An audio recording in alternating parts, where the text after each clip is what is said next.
Bayangkan di sebuah aula hotel bintang 5 yang paling mewah di ibu kota. Di bawah kilauan lampu kristal dan di depan ratusan pasang mata pengusaha kelas atas, seorang istri dipaksa berlutut di lantai yang dingin. Namanya Arini. Hari itu seharusnya menjadi perayaan ulang tahun pernikahannya, namun suaminya, Randy, justru memperlakukannya lebih rendah dari seorang budak. Dengan nada angkuh, Randy menumpahkan segelas wine merah ke sepatu mahalnya dan membentak, "Woi, babu, cepat jilat dan bersihkan sepatu saya. Kamu harus tahu diri. Kalau bukan karena saya yang memungutmu dari selokan, kamu tidak akan pernah menginjakkan kaki di lantai marmer ini." Ibu mertua dan adik iparnya tertawa mengejek, ikut menghina pakaian lusuh Arini di tengah tamu-tamu yang memakai tuxedo dan gaun mahal. Arini hanya diam, matanya berkaca-kaca, namun ada ketenangan yang mengerikan di wajahnya. Saat Randy hendak melayangkan tamparan, tiba-tiba pintu aula terbuka lebar. General Manager hotel tersebut berlari ketakutan, bukan untuk menyapa Randy, melainkan bersujud di depan Arini sambil gemetar. "Mohon ampun, Nona muda. Kami tidak tahu Anda sedang menyamar. Ayah Anda, pemilik tunggal kerajaan hotel ini, telah tiba dengan helikopter untuk menjemput Anda." Seketika, suasana pesta yang megah itu berubah menjadi horor bagi Randy. Siapa sebenarnya wanita yang baru saja dia injak-injak harga dirinya itu? Simak pembalasan paling berkelas abad ini. Halo sobat semua, selamat datang kembali di channel yang selalu mengupas tuntas kisah-kisah penuh pelajaran hidup. Cerita hari ini bukan sekadar drama, tapi sebuah pengingat keras bahwa roda kehidupan itu berputar. Namun, sebelum kita melihat bagaimana Arini memberikan pembalasan yang paling elegan kepada suami dan mertua yang tidak tahu diri itu, saya minta dukungan tulus dari kalian. Silakan klik tombol subscribe sekarang juga, nyalakan loncengnya, dan berikan like sebagai bentuk apresiasi kalian terhadap karya kami. Dukungan kecil dari kalian sangat berarti agar kami terus semangat menyajikan konten berkualitas setiap harinya. Sudah siap melihat si sombong hancur berkeping-keping? Mari kita masuk ke dalam ceritanya. 3 tahun yang lalu, sebuah pernikahan sederhana dilangsungkan di sebuah gereja tua di pinggiran kota. Tidak ada kemewahan, tidak ada dekorasi bunga impor, apalagi tamu-tamu pejabat. Bagi Arini, kesederhanaan itu adalah pilihannya sendiri. Sebagai putri tunggal dari Baskoro, pemilik Erta Group yang menguasai jaringan hotel dan properti di seluruh Asia, Arini sudah bosan dengan kemewahan yang palsu. Ia ingin dicintai karena jati dirinya sebagai seorang wanita, bukan karena deretan angka di rekening bank ayahnya. Arini memilih menyamar menjadi seorang yatim piatu yang bekerja sebagai pustakawan honorer. Di sanalah ia bertemu dengan Randy, seorang pria dengan senyum manis dan ambisi besar yang saat itu hanya seorang karyawan level bawah di sebuah perusahaan logistik. Randy terlihat sangat tulus. Ia rela membagi rotinya untuk Arini, memayungi Arini saat hujan deras, dan berjanji akan memberikan dunia jika suatu saat ia sukses nanti. "Arini, aku tidak punya apa-apa sekarang, tapi aku berjanji dengan kerja kerasku, aku akan membahagiakanmu dan mengangkat derajatmu," ucap Randy saat melamarnya di sebuah taman kota yang sepi. Kata-kata itu begitu membekas di hati Arini, membuatnya yakin bahwa Randy adalah pria yang ia cari selama ini. Namun, Arini tidak tahu bahwa di balik senyum itu ada hati yang dipenuhi rasa haus akan kekuasaan. Randy adalah tipe pria yang memandang pernikahan sebagai batu loncatan. Ia menikahi Arini karena menganggap Arini adalah wanita penurut yang bisa ia kendalikan. Seseorang yang tidak akan menuntut banyak saat ia berjuang meniti karir. Baskoro, ayah Arini, sebenarnya sudah memperingatkan putrinya. Arini, singa tidak akan pernah cocok hidup dengan rubah. Pria itu punya sorot mata yang licik, ujar Baskoro dengan suara beratnya. Namun, Arini yang sedang dimabuk cinta, meyakinkan ayahnya untuk memberinya waktu 3 tahun. Arini membuat kesepakatan dengan ayahnya. Biarkan aku hidup sebagai orang biasa selama 3 tahun. Jangan bantu aku secara terang-terangan. Jika dalam 3 tahun dia terbukti tulus, aku akan membawanya ke hadapan ayah sebagai menantu Erta Group. Baskoro akhirnya setuju dengan berat hati. Ia membiarkan putrinya tinggal di rumah kontrakan sempit bersama Randy dan ibu mertuanya, Ibu Siska. Sejak hari pertama pernikahan, Arini melepaskan semua perhiasan berliannya, menggantinya dengan cincin perak murah, pemberian Randy, dan mulai belajar mencuci baju dengan tangan serta memasak di dapur yang pengap. Disinilah ironi dimulai. Arini menjalani perannya dengan sangat totalitas. Ia menjadi istri yang sempurna, yang bangun paling pagi untuk menyiapkan sarapan dan tidur paling larut setelah membereskan rumah.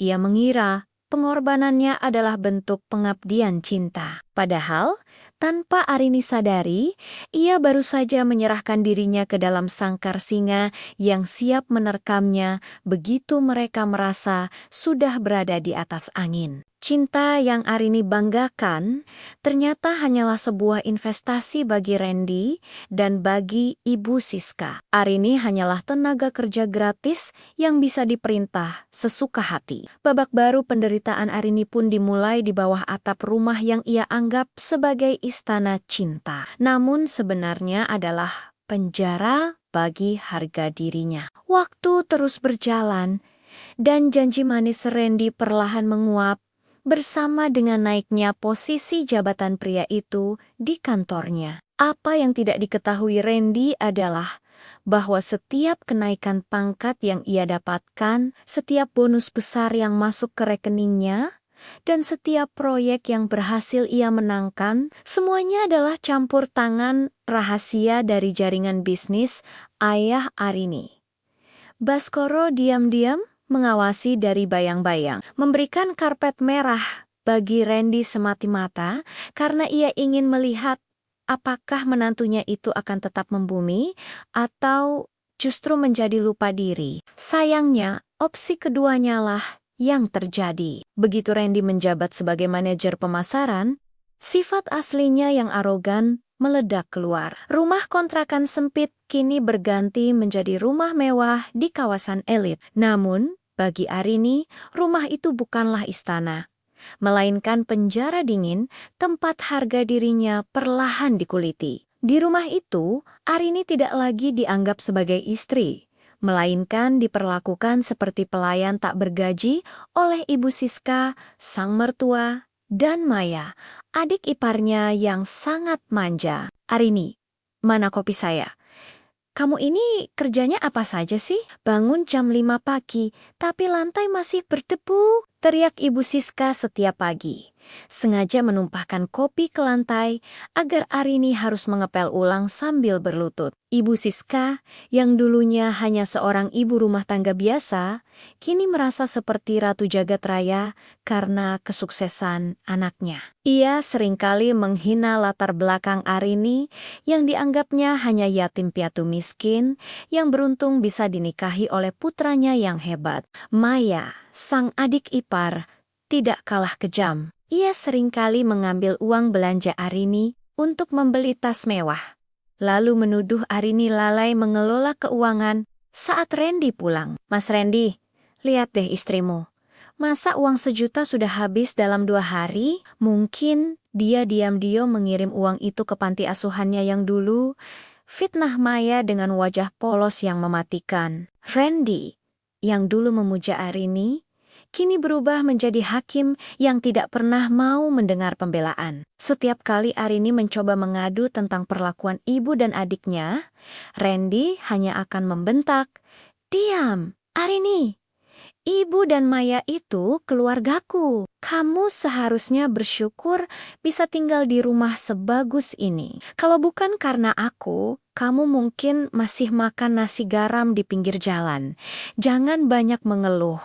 Lakukan saja tugasmu. Puncak penderitaan itu terjadi ketika Arini jatuh sakit karena kelelahan. Alih-alih mendapatkan perawatan, Ibu Siska justru memaksanya mencuci tumpukan baju kotor keluarga secara manual, dengan alasan mesin cuci sedang rusak. Sakit itu cuma alasan orang malas.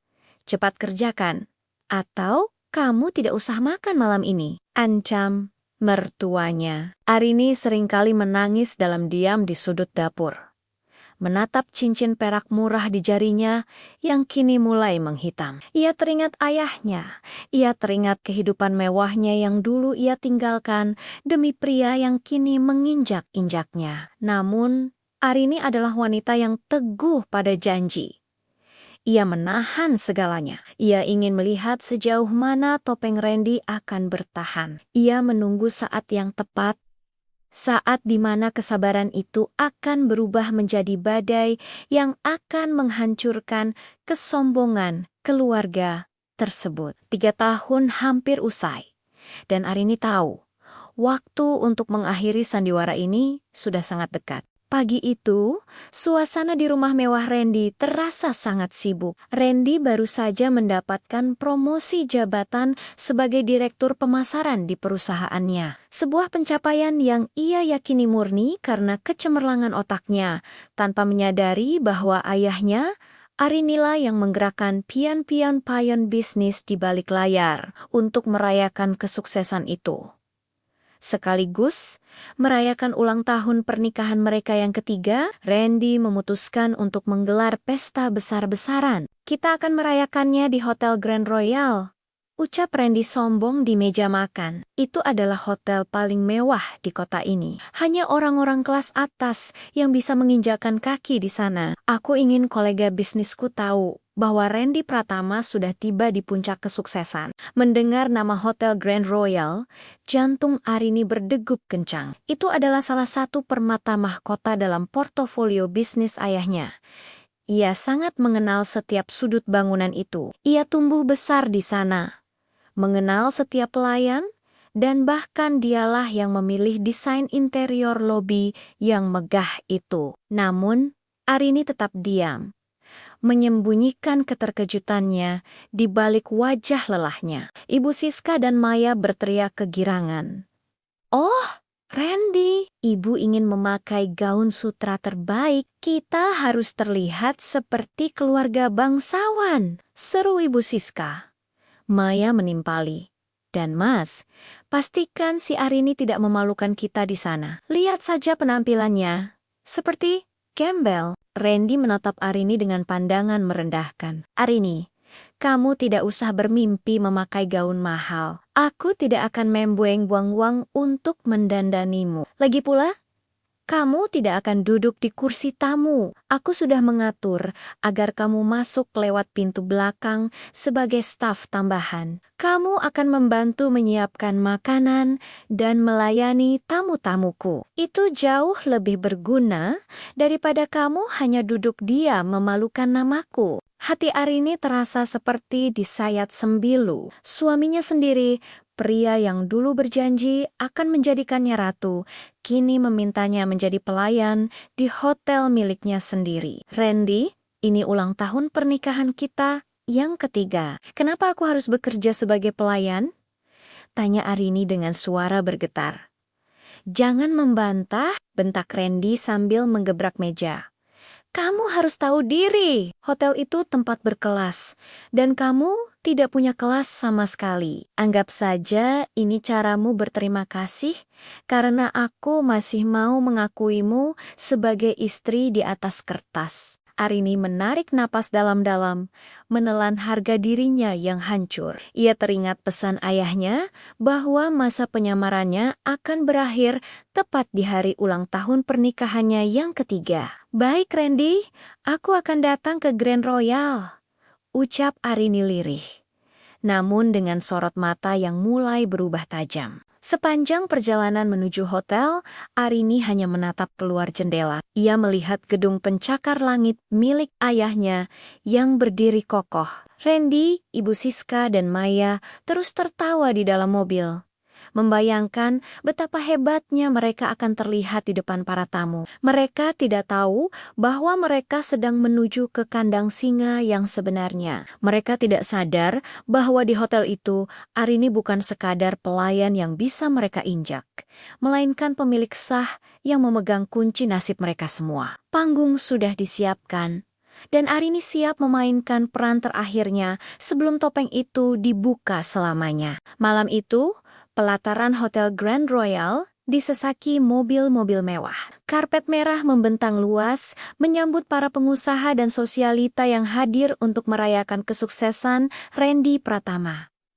Namun, Arini tidak turun dari mobil mewah itu. Ia dipaksa turun di gang sempit pintu belakang, tempat bongkar muat barang dan jalur masuk para buruh cuci piring. Ingat Arini, jangan sekali-kali menampakkan wajahmu di lobi utama sebelum acara dimulai. Kamu masuk ke dapur, pakai seragam pelayan cadangan yang sudah disiapkan, dan bantu angkut piring-piring kotor, perintah Randy dengan nada jijik sebelum ia memutar mobilnya menuju lobi utama bersama ibu dan adiknya yang tampil glamor. Arini melangkah masuk ke koridor belakang yang sangat ia kenali. Setiap upin, setiap aroma pengharum ruangan, hingga lukisan-lukisan di dinding adalah pilihannya. Saat ia memasuki area dapur utama, suasana sangat sibuk. Kepala koki yang sedang berteriak memberi instruksi tiba-tiba terdiam saat melihat Arini.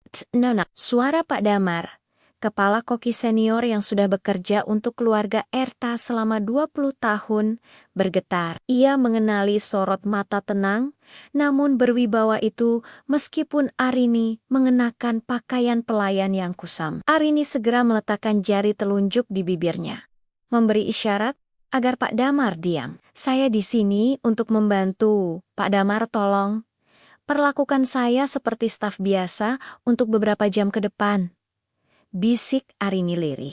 Pak Damar tertunduk patuh, meski hatinya mendidih melihat putri pemilik hotel diperlakukan seperti itu. Acara pun dimulai. Di dalam aula megah, Randy berdiri di atas podium dengan dada membusung. Ia memegang segelas sampanya, tertawa keras bersama rekan-rekan bisnisnya. Arini dipaksa keluar dari dapur membawa nampan berisi camilan. Ia harus berkeliling di antara tamu-tamu yang dulu adalah teman bermainnya di sekolah bisnis. Arini menundukkan kepala sedalam mungkin, berharap rambutnya yang terurai bisa menyembunyikan wajahnya. Namun, Randy memang sengaja ingin mempermalukannya. Saat melihat Arini melintas, Randy memanggilnya dengan suara lantang. Hei, asisten, sini. Semua mata tertuju pada Arini. Randy merangkul pundak salah satu investor besar dan menunjuk ke arah Arini yang mematung. Teman-teman, perkenalkan, ini adalah asisten rumah tangga pribadi saya yang sangat rajin. Saya sengaja membawanya ke sini karena dia sangat handal dalam membereskan kotoran. Yah, dia berasal dari kampung, tidak punya pendidikan, tapi lumayanlah untuk sekadar mengurus urusan dapur agar saya bisa fokus bekerja. Tawa pecah di seluruh ruangan. Ibu Siska dan Maya yang berdiri di samping Randy ikut menimpali. Iya, dia ini beruntung sekali Randy mau mempekerjakannya. Kalau tidak, mungkin dia sudah jadi pengemis, cetus Ibu Siska sambil memamerkan perhiasan emasnya yang berkilauan. Arini merasakan dadanya sesak. Ia melihat beberapa kolega ayahnya yang ada di sana, mulai berbisik. Merasa wajah pelayan itu sangat mirip dengan putri tunggal Bapak Baskoro yang selama ini disembunyikan dari publik. Arini mengepalkan tangannya di bawah nampan. Penghinaan ini adalah puncaknya. Ia melihat jam di dinding aula pukul 8 malam. Kurang dari 1 jam lagi, masa perjanjiannya dengan ayahnya akan berakhir. Randy, suara Arini terdengar rendah namun tegas untuk pertama kalinya. Apakah kamu benar-benar yakin ingin memperlakukanku seperti ini di depan semua orang? Randy tertawa sinis, tidak menyadari bahwa pertanyaan itu adalah peringatan terakhir. Memangnya kenapa? Kamu mau menangis? Cepat bawa nampan itu kembali ke dapur. Jangan merusak pemandangan di sini dengan wajah murungmu. Arini berbalik, berjalan menjauh dengan langkah yang tidak lagi lunglai. Ia tahu, di luar sana, helikopter ayahnya sudah mulai mendekat. Babak sandiwara ini akan segera berganti menjadi mimpi buruk bagi Randy. Aula Grand Ballroom Hotel Grand Royal yang megah itu kini terasa mencekam bagi Arini. Musik klasik yang mengalun lembut di latar belakang seolah menjadi kontras yang menyakitkan dengan badai yang berkecamuk di dadanya. Randy masih berdiri di tengah lingkaran kolega bisnisnya, memegang gelas kristal berisi Merlot merah pekat yang harganya setara dengan gaji Arini selama setahun jika ia benar-benar hanya seorang pustakawan. Maya, adik ipar Arini, yang mengenakan gaun sutra berwarna emas yang sebenarnya dibeli menggunakan kartu kredit atas nama perusahaan yang dayam-dayam disubsidi oleh ayah. Arini melirik kakaknya dengan tatapan licik. Ia benci melihat Arini tetap tenang, meski sudah dipermalukan. Baginya, Arini harus benar-benar hancur malam ini. Aduh! Mas Randy, lihat deh, sepatu barumu kena debu dari nampan yang dibawa asistenmu ini.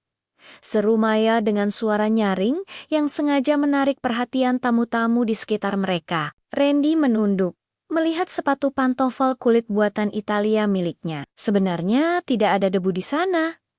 Tapi ego Randy yang sudah setinggi langit membuatnya ingin pamer kekuasaan. Arini, sini kamu. Lihat apa yang kamu lakukan pada sepatuku. Arini mendekat dengan langkah pelan. Aku tidak menyentuh sepatumu, Randy. Aku hanya lewat. Berani menjawab, bentak Ibu Siska yang tiba-tiba muncul di samping Randy. Dasar tidak tahu diuntung, cepat bersihkan. Saat Arini membungkuk untuk memeriksa, Maya dengan gerakan yang sangat sengaja menyenggol lengan Randy. Gelas di tangan Randy miring, dan cairan merah pekat itu tumpah tepat di atas sepatu putih bersih milik Randy, lalu menciprati wajah dan seragam pelayan Arini. Suasana seketika hening. Cairan merah itu mengalir di pipi Arini, meresap ke dalam kain seragamnya yang murah. Randy alih-alih merasa bersalah atau malu, justru meledak dalam amarah yang dibuat-buat. Kurang ajar. Lihat! Apa yang kamu perbuat? Sepatu ini harganya lebih mahal dari harga dirimu, Arini. Randy, adikmu yang menyenggolmu. Aku hanya berdiri di sini. Bela Arini. Suaranya tetap tenang, namun bergetar, karena menahan amarah yang sudah diubun-ubun. Masih mau mengelak, cepat berlutut. Perintah Randy dengan wajah memerah. Ia merasa posisinya sebagai direktur akan terlihat hebat jika ia bisa menundukkan istrinya sendiri di depan umum. Berlutut dan bersihkan sepatu ini dengan tanganmu. Sekarang, para tamu mulai berbisik. Ada yang merasa kasihan, namun lebih banyak yang menonton dengan tatapan merendahkan. Mengira Arini memang hanya staf rendahan yang ceroboh. Ibu Siska tertawa kecil di balik kipasnya. Ayo Arini, kerjakan tugasmu. Jangan buat malu anakku lebih jauh lagi. Arini menatap Randy untuk pertama kalinya dalam 3 tahun. Ia melihat pria itu bukan sebagai suaminya, melainkan sebagai orang asing yang menjijikkan. Penyamarannya hampir berakhir. Jarum jam di dinding menunjukkan jam 20:15 menit. Ia teringat kata-kata ayahnya. Jika mereka menginjakmu, jangan balas dengan teriakan, tapi balaslah dengan menghancurkan pijakan tempat mereka berdiri. Arini perlahan menekuk lututnya. Bukan karena ia takut, tapi karena ia ingin memberikan pertunjukan terakhir Sebelum tirai ditutup, saat tangannya menyentuh sepatu Randy, ia mendongak dan menatap mata suaminya dengan sorot yang begitu tajam, hingga Randy sempat merasa merinding. "Kamu ingin aku membersihkannya, Randy?" Bisik Arini dengan nada dingin yang mematikan. "Baik, aku akan membersihkannya. Tapi ingat, setelah ini, tidak akan ada lagi yang bisa membersihkan namamu dari kehancuran yang akan datang." Randy tertawa terbahak-bahak, menganggap ancaman itu hanya bualan wanita lemah. "Bicara apa kamu? Cepatlah!" Arini mengambil serbet putih dari nampannya, mengusap cairan merah itu dengan gerakan perlahan. Di dalam hatinya, ia sedang menghitung mundur. Ia tahu, di ruang monitor hotel ini, ayahnya sudah melihat segalanya melalui kamera pengawas. Dan sang singa tua, Bapak Baskoro, tidak akan pernah membiarkan permata tunggalnya diperlakukan seperti sampah di rumahnya sendiri. Arini masih berlutut di lantai marmer yang dingin. Tangannya yang halus kini ternoda oleh sisa-sisa wine merah yang lengket. Di atasnya, Randy berdiri dengan angkuh, sementara Ibu Siska dan Maya terus melontarkan hinaan yang semakin menusuk. Namun, di saat itulah, ada sesuatu yang patah di dalam diri Arini. Bukan semangatnya, melainkan rantai kesabaran yang selama 3 tahun ini membelenggunya. Ia berhenti mengelap. Suasana aula yang tadinya bising oleh tawa ejekan, perlahan berubah menjadi sunyi yang mencekam. Arini mendongak, menatap Randy dengan pandangan yang belum pernah pria itu lihat sebelumnya. Tidak ada lagi ketakutan, tidak ada lagi cinta yang memohon. Yang tersisa hanyalah tatapan sedingin es dari seorang pewaris tahta Erta Group. "Kenapa berhenti? Belum bersih? Cepat lanjutkan," bentak Randy, merasa terganggu oleh tatapan aneh istrinya. Arini berdiri perlahan. Ia tidak lagi menunduk. Ia berdiri tegak, membusungkan dadanya, dan memperbaiki posisi bahunya hingga wibawa yang selama ini ia tekan muncul ke permukaan dengan dahsyat. Ia melepaskan celemek pelayan yang kotor itu dengan satu gerakan tenang, lalu melemparkannya tepat ke wajah Randy. "Cukup, Randy. Sandiwara ini selesai," ucap Arini. Suaranya tidak melengking, namun memiliki resonansi yang membuat orang-orang di sekitarnya berjengit. Randy tertegun sejenak. Wajahnya merah padam karena merasa dipermalukan oleh babunya sendiri di depan kolega. "Apa kamu bilang, sandiwara, kamu sudah gila ya? Beraninya kamu melempar kain kotor itu ke wajahku." "Kamu yang gila, Randy," balas Arini tenang. "Kamu gila karena menganggap uang dan jabatan yang baru seujung kuku ini memberimu hak untuk mengginiak-ginjak manusia lain. Kamu lupa siapa yang menemanimu saat kamu tidak punya apa-apa. Dan kamu tidak pernah tahu siapa yang sebenarnya membukakan jalan untuk semua kesuksesanmu yang palsu ini." Ibu Siska maju, hendak melayangkan tamparan ke wajah Arini. "Dasar menantu kurang ajar, berani-beraninya kamu bicara begitu pada anakku." Namun, sebelum tangan Ibu Siska menyentuh kulitnya, Arini menangkap pergelangan tangan mertuanya itu dengan cengkraman yang sangat kuat. Mata Arini berkilat tajam. "Jangan pernah koba-koba menyentuhku lagi, Ibu Siska. 3 tahun aku membiarkan tanganmu mengotori wajahku dengan hinaan. Tapi detik ini, kekuasaanmu atas diriku berakhir." Arini mengempaskan tangan Ibu Siska, hingga wanita tua itu terhuyung ke belakang. Maya mencoba berteriak memanggil keamanan. "Satpam! Satpam! Cepat seret wanita gila ini keluar. Dia mengacaukan pesta direktur." Arini hanya tersenyum tipis, sebuah senyuman yang mengandung arti kemenangan. Ia melirik jam tangannya. Tepat jam 20:30. "Silakan Maya, panggil Satpam. Aku juga sangat ingin tahu siapa yang sebenarnya akan diseret keluar dari gedung ini malam ini." Randy tertawa sinis, meski hatinya mulai merasa tidak enak melihat ketenangan Arini. Kamu pikir kamu siapa? Kamu hanya wanita yatim piatu yang beruntung aku nikahi. Tanpa aku, kamu tidak punya siapa-siapa di dunia ini. Tanpa kamu, Randy, aku tetaplah pemilik tempat ini.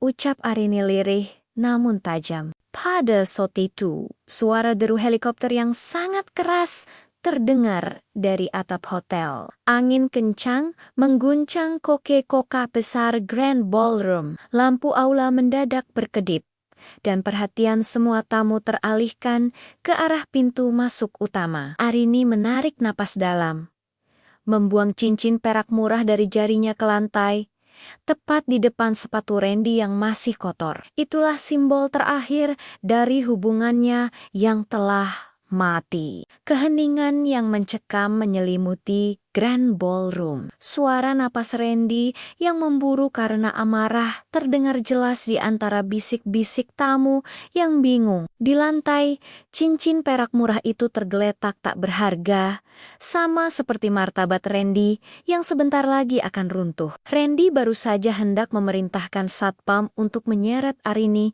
secara paksa. Namun langkahnya terhenti saat pintu ganda setinggi 4 meter di ujung aula terbuka dengan dentuman keras. Bukan satpam yang muncul, melainkan barisan pria berseragam jas hitam rapi yang membentuk pagar betis. Di tengah-tengah mereka berlari seorang pria paruh baya dengan raut wajah yang pucat pasi. Peluh sebesar biji jagung membasahi dahi dan pelipisnya. Dia adalah Bapak Hardy, General Manager Hotel Grand Royal, orang yang selama ini hanya bisa dilihat Randy dari kejauhan dalam ropet-ropet besar industri. Bagi Randy, Pak Hardy adalah sosok dewa dalam manajemen perhotelan. Seseorang yang bahkan bos besar Randy pun harus membungkuk jika bertemu dengannya. Lihat itu Arini, Pak Hardy sendiri yang turun tangan, seru Randy dengan senyum kemenangan yang dipaksakan. Dia pasti datang untuk mengusirmu, karena kamu sudah mengotori lantai hotel mewahnya dengan drama sampahmu ini. Bersiaplah masuk penjara karena mencemarkan nama baikku di properti Erta Group. Randy segera merapikan jasnya, memasang wajah paling ramah dan penuh hormat yang ia miliki. Ia melangkah maju, menjulurkan tangannya untuk menyambut Pak Hardy. Selamat malam, Pak Hardy. Mohon maaf atas keributan ini. Wanita ini adalah asisten rumah tangga saya yang sedang mengalami gangguan jiwa. Saya akan segera menyuruh staf Anda membawanya ke... Namun, sebuah pemandangan luar biasa terjadi. Pak Hardy sama sekali tidak menoleh ke arah Randy.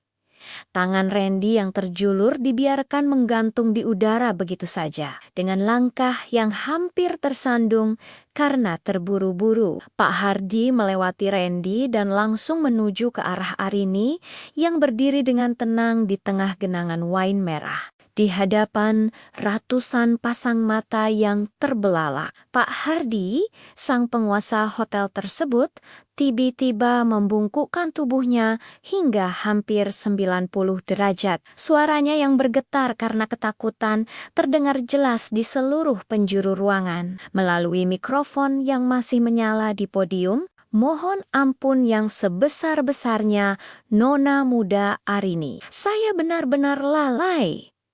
Suara Pak Hardy pecah. Saya baru saja menerima kabar dari helipad bahwa Bapak Baskoro telah mendarat. Saya sama sekali tidak tahu bahwa Anda berada di sini. Apalagi dalam kondisi seperti ini. Ya Tuhan, seragam pelayan ini? Siapa yang berani memakaikan baju ini pada Anda, Nona? Dunia seolah berhenti berputar bagi Randy. Ia merasakan lututnya mendadak lemas. Nona, muda, Pak Hardy, Anda pasti salah orang. Dia ini Arini. Dia cuma... Pak Hardy berbalik dengan tatapan yang sangat tajam, seolah ingin membunuh Randy dengan matanya. Diam kamu, manusia bodoh. Kamu tahu siapa yang sedang kamu ajak bicara? Wanita yang kamu hina ini adalah putri tunggal Bapak Baskoro Erta. Dia adalah pemilik sah dari seluruh bangunan ini. Tanah yang kamu pijak dan perusahaan tempat kamu bekerja. Ibu Siska yang tadinya berdiri angkuh tiba-tiba merasa dadanya sesak hingga harus berpegangan pada meja. Maya, sang adik ipar, menjatuhkan tas mahalnya hingga isinya berhamburan. Semua tamu undangan kini menatap Arini dengan tatapan ngeri sekaligus takjub. Arini hanya tersenyum dingin pada Pak Hardi. "Bangunlah, Pak Hardi. Ini bukan salahmu. Saya yang memilih untuk merahasiakan identitas saya selama 3 tahun ini. Tapi sepertinya waktu untuk bersembunyi sudah habis." Arini kemudian menatap ke arah pintu masuk, di mana sesosok pria tua berwibawa dengan tongkat berkepala emas mulai melangkah masuk. Itu adalah ayahnya. Dan di belakang ayahnya, puluhan pengawal pribadi bergerak maju untuk mengepung posisi Randy. Suasana aula yang tadinya megah kini terasa mencekam. Seperti sebuah ruang pengadilan di mana vonis mati siap dijatuhkan. Randy berdiri mematung. Wajahnya yang tadi kemerahan karena emosi kini berubah sepucat kertas. Kata-kata Pak Hardi bergema di telinganya seperti petir. "Putri tunggal Bapak Baskoro, Erta." Ia mencoba mencari celah, mencoba meyakinkan dirinya bahwa ini semua hanyalah lelucon atau kesalahan identitas. Namun kehadiran Bapak Baskoro yang berjalan mendekat dengan wibawa yang melumpuhkan nyali siapapun, menghancurkan si usi sisa penyangkalannya. Arini melangkah perlahan menuju podium. Melewati Randy Siuliwala suaminya itu hanyalah tiang yang tak bernyawa. Ia mengambil mikrofon, suaranya tenang namun memiliki otoritas yang tidak bisa dibantah. "Randy Pratuma, panggil Arini." Nama itu terdengar begitu asing di lidahnya. "3 tahun lalu, kamu berjanji akan memberikan dunia kepadaku jika kamu sukses. Kamu merasa bangga dengan jabatan direktur pemasaran yang kamu genggam sekarang? Kamu merasa hebat karena berhasil naik jabatan 3 kali dalam 2 tahun?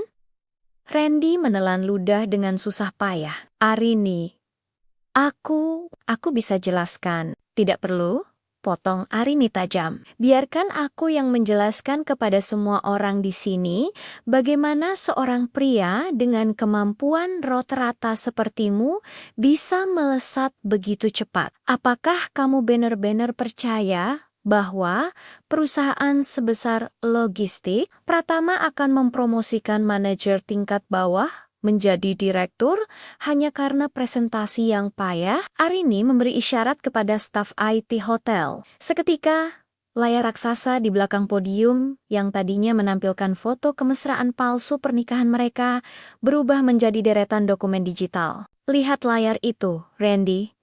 Itu adalah instruksi rahasia dari Erta Group ke perusahaan tempatmu bekerja. Setiap bonus yang kamu terima, setiap kontrak besar yang kamu menangkan, semuanya adalah perintah dari ayahku.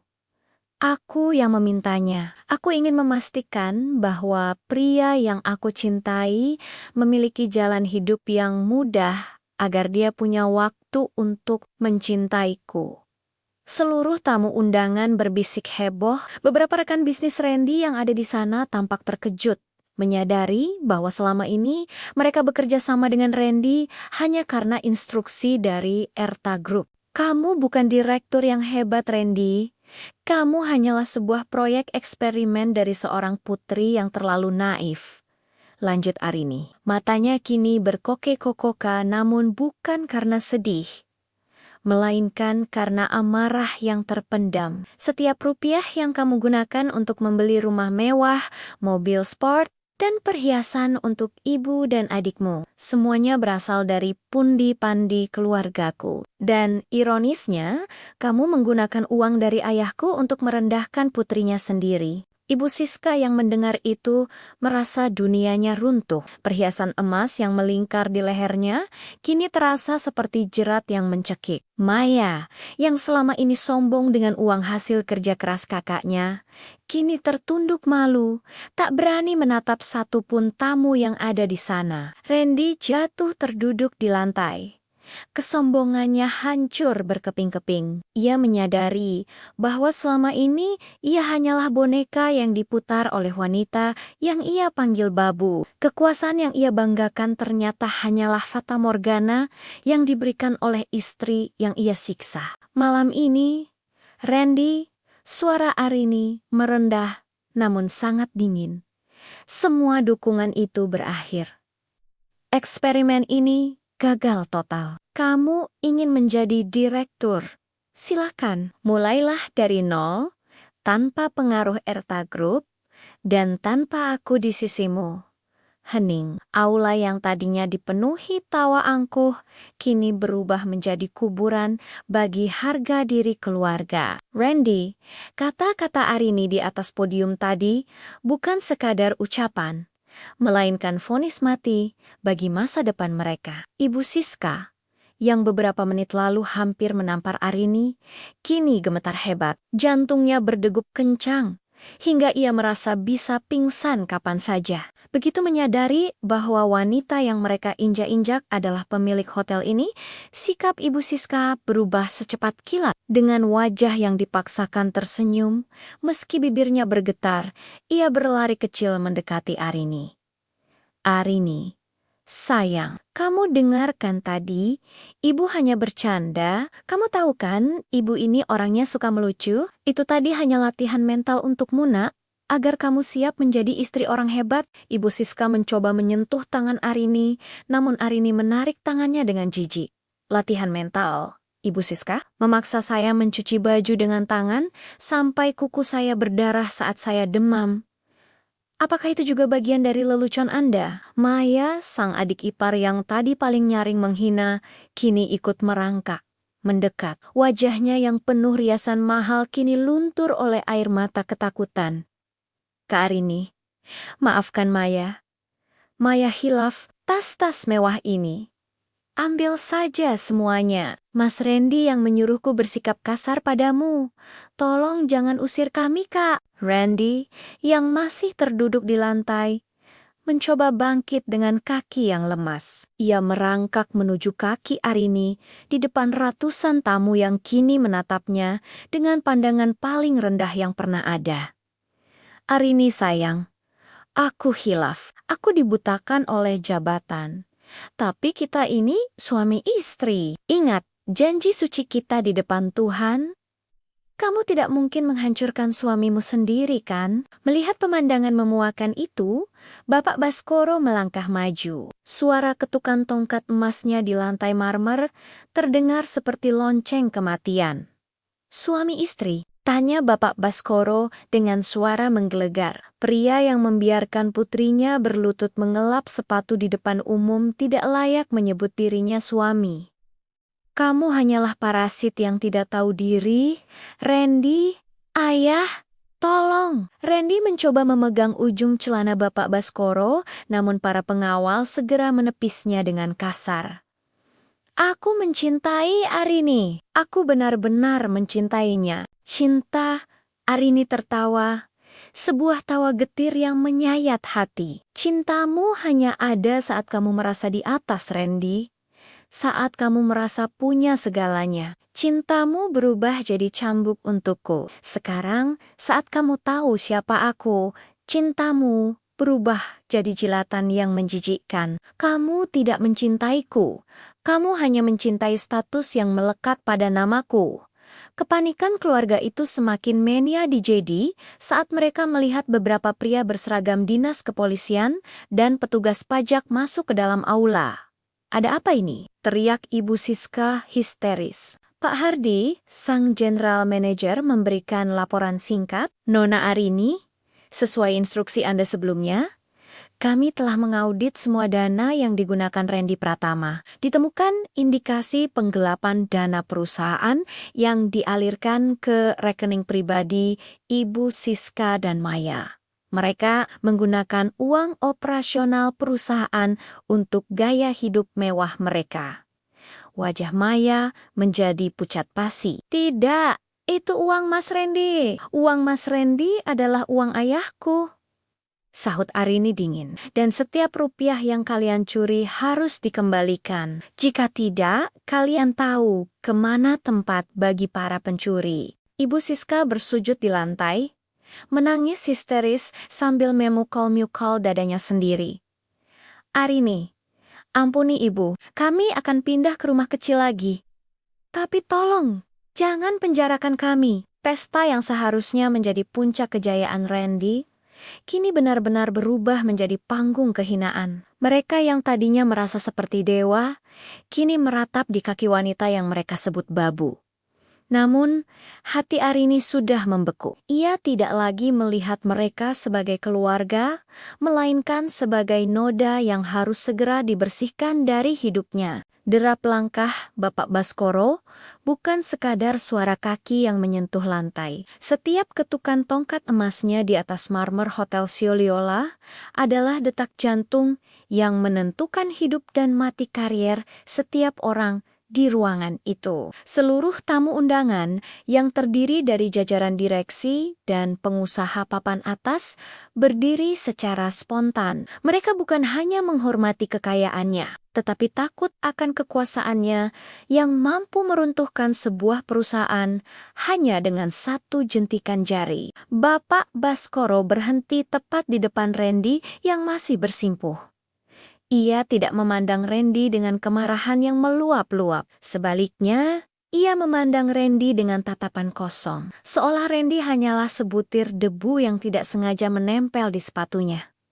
Bangun, perintah Bapak Baskoro. Suaranya rendah, namun memiliki daya tekan yang luar biasa. Randy bangkit dengan tubuh gemetar, mencoba merapikan jasnya yang sudah kusut terkena tumpahan wine. Ayah, maksud saya, Bapak Baskoro, saya mohon maaf, ini semua hanya salah paham kecil antara suami dan istri. Plak! Satu tamparan keras mendarat di pipi Randy, bukan dari Arini, melainkan dari tangan Bapak Baskoro sendiri. Seluruh ruangan tersentak. Randy terhuyung, memegangi pipinya yang seketika memerah panas.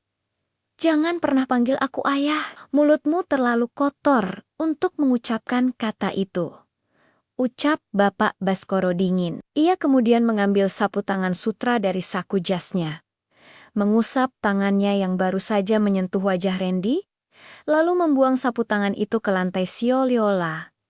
Benda itu telah terkontaminasi kuman mematikan. 3 tahun lalu, putriku memohon padaku untuk membiarkannya hidup bersamamu.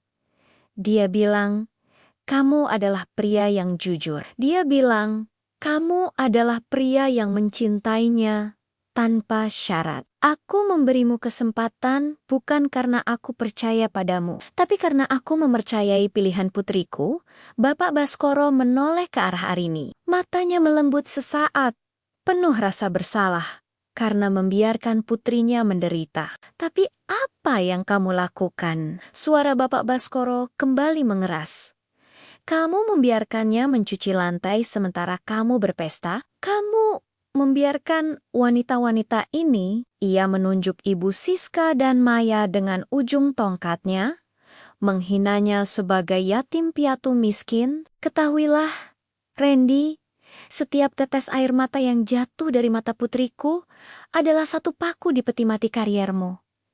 Bapak Baskoro kemudian memberi isyarat kepada asisten pribadinya yang membawa sebuah koper hitam. Koper itu dibuka, berisi tumpukan dokumen legal yang sudah ditandatangani. Ini adalah hadiah terakhirku untukmu, ucap Bapak Baskoro. Detik ini juga, aku menarik seluruh saham Erta Group dari perusahaan logistik tempatmu bekerja. Aku juga telah membeli seluruh utang pribadi yang kamu ambil untuk membeli rumah mewah dan mobil sportmu itu. Artinya, mulai besok pagi, kamu bukan hanya pengangguran, tapi kamu adalah tunawisma yang diburu oleh penagih utang. Randy jatuh lemas ke lantai, kali ini ia benar-benar kehilangan kekuatannya untuk berdiri. Bapak, tolong, jangan lakukan ini. Saya akan berubah. Saya akan menyembah Arini setiap hari. Terlambat, sela Arini. melangkah maju, berdiri di samping ayahnya. Penyembahanmu hanya muncul saat kamu melihat mahkota di kepalaku, bukan saat kamu melihat luka di hatiku. Ayah, aku sudah cukup melihat mereka meratap. Aku ingin mereka pergi dari propertiku sekarang juga. Bapak Baskoro mengangguk kecil. Wajahnya kembali ke ekspresi raja yang tak tersentuh. Kalian dengar putriku, keluar dari sini. Dan jangan bawa satu barang pun yang dibeli dengan uang keluargaku. Tinggalkan jas itu, tinggalkan perhiasan itu, dan pergilah dengan apa yang kalian bawa saat pertama kali bertemu putriku. Kemiskinan dan rasa malu. Aula Grand Ballroom kini terasa seperti panggung eksekusi yang paling sunyi di dunia. Ratusan tamu undangan hanya bisa terpaku menyaksikan bagaimana sebuah dinasti kesombongan yang dibangun Randy selama 3 tahun runtuh. Hanya dalam hitungan menit, Arini melangkah maju, kembali mengambil mikrofon dengan gerakan yang sangat tenang, ketenangan yang jauh lebih menakutkan daripada amarah yang meledak-ledak. Randy, suara Arini menggema, jernih, dan penuh wibawa. 3 tahun lalu, aku menandatangani sebuah janji untuk setia padamu di sebuah gereja kecil. Aku menepati janjiku. Aku mengabdikan diriku, aku menurunkan standar hidupku, dan aku menerima semua hinaan keluargamu karena aku percaya pada kata cinta. Tapi malam ini, di gedung milik ayahku, aku menyadari bahwa cinta yang aku berikan kepadamu adalah mutiara yang dilemparkan ke dalam kubangan lumpur. Arini merogoh saku seragam pelayannya yang kotor, lalu mengeluarkan sebuah amplop coklat yang masih rapi. Ia melemparkan amplop itu tepat ke arah wajah Randy yang masih bersimpuh di lantai. Itu adalah surat gugatan cerai. Aku sudah menandatanganinya 1 jam sebelum pesta ini dimulai. Di dalamnya juga terdapat rincian aset yang aku sita kembali. Rumah, mobil, bahkan jam tangan yang kamu pakai sekarang. Semuanya adalah aset milik Erta Group. Kamu datang ke hidupku dengan tangan kosong. Dan malam ini, kamu akan pergi dengan tangan yang jauh lebih kosong, karena kamu juga kehilangan kehormatanmu. Randy mencoba membuka amplop itu dengan tangan gemetar. Air matanya mengalir. Namun bukan karena penyesalan atas perlakuannya pada Arini, melainkan karena bayangan kemiskinan yang kini mencekiknya. Arini, tolong, beri aku 1 kesempatan lagi. Aku akan memperbaiki semuanya. Aku akan menceraikan ibuku. Maksudku, aku akan menjauhkan ibu dan Maya darimu. Kita mulai lagi dari awal. Mendengar itu, Ibu Siska tersentak kaget. Randy, apa yang kamu katakan? Arini tertawa kecil.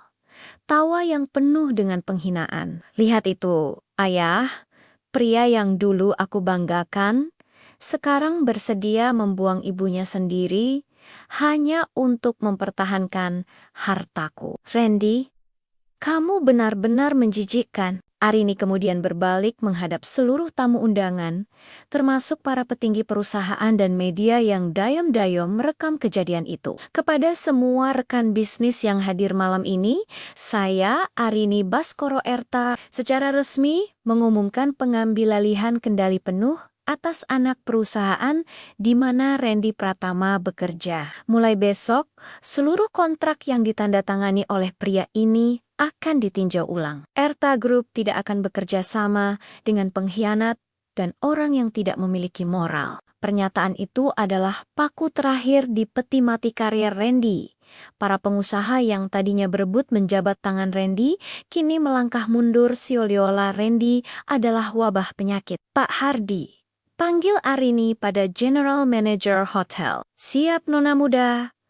Jawab Pak Hardy dengan sigap. Pastikan mereka meninggalkan gedung ini sekarang juga. Jangan biarkan mereka membawa apapun yang bukan milik mereka. Jika mereka menolak, gunakan semua jalur hukum yang kita miliki. Aku tidak ingin melihat wajah mereka lagi di properti milik keluargaku selamanya. Arini menatap Randy untuk terakhir kalinya. Di matanya tidak ada lagi benci, tidak ada lagi dendam, hanya ada kekosongan. Ia telah melepaskan beban berat yang selama 3 tahun ini menghimpit pundaknya. Ia kini berdiri tegak, bukan lagi sebagai istri yang tersiksa, melainkan sebagai ratu yang kembali ke taktanya. Pukul 21 malam. Aula Grand Ballroom yang tadinya menjadi saksi bisu kesombongan Randy, kini berubah menjadi saksi kehancurannya yang paling memalukan. Sesuai perintah Arini, tim keamanan hotel yang terdiri dari pria berbadan tegap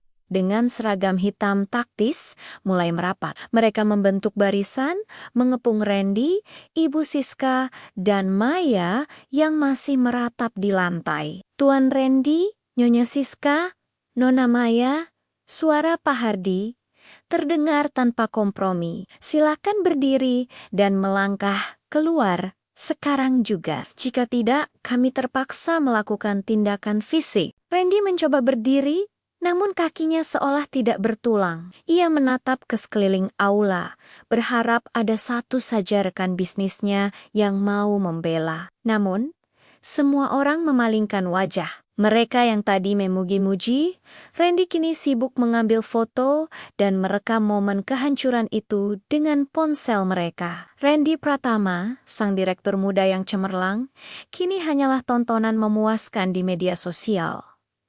Tunggu!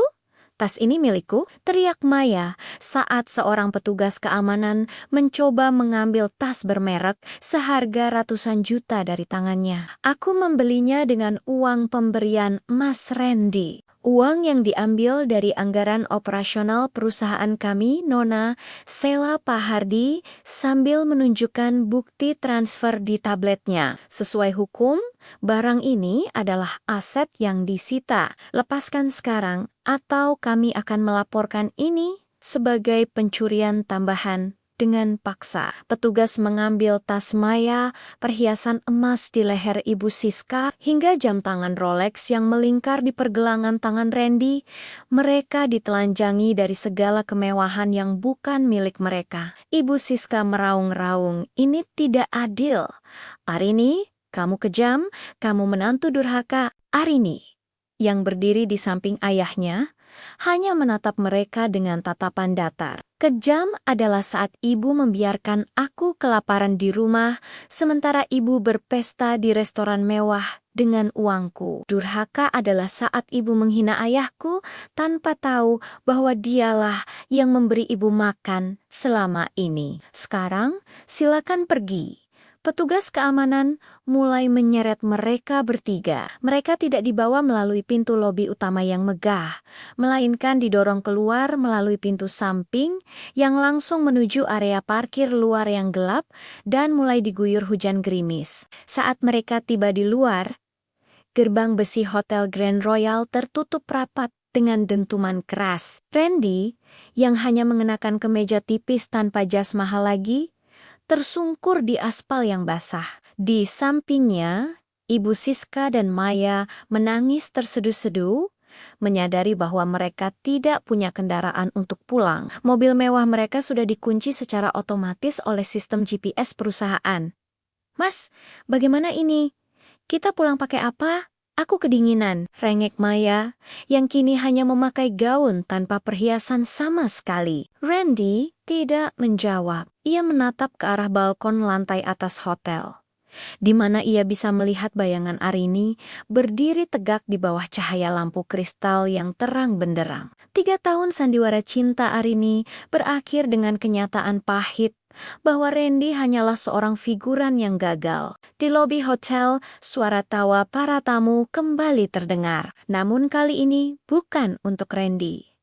Pesta berlanjut untuk merayakan kembalinya sang putri mahkota. Sementara di luar, di bawah hujan yang semakin deras, keluarga yang sombong itu kini harus berjalan kaki, tanpa uang, tanpa jabatan, dan tanpa masa depan. Mereka baru saja kehilangan segalanya karena satu hal yang mereka sepelekan: ketulusan seorang wanita yang mereka anggap babu. Di dalam aula Grand Ballroom, Suasana telah berubah total. Tidak ada lagi ketegangan, tidak ada lagi aroma kesombongan yang menyesakkan. Arini berdiri di tengah ruangan, dikelilingi oleh cahaya lampu kristal yang memantul di matanya, yang kini memancarkan kekuatan sejati. Ia tidak lagi memakai seragam pelayan yang kotor. Pak Hardi telah menyiapkan jubah sutra eksklusif yang menyelimuti bahunya, sebuah simbol kembalinya sang putri mahkota ke taktanya yang sah. Bapak Baskoro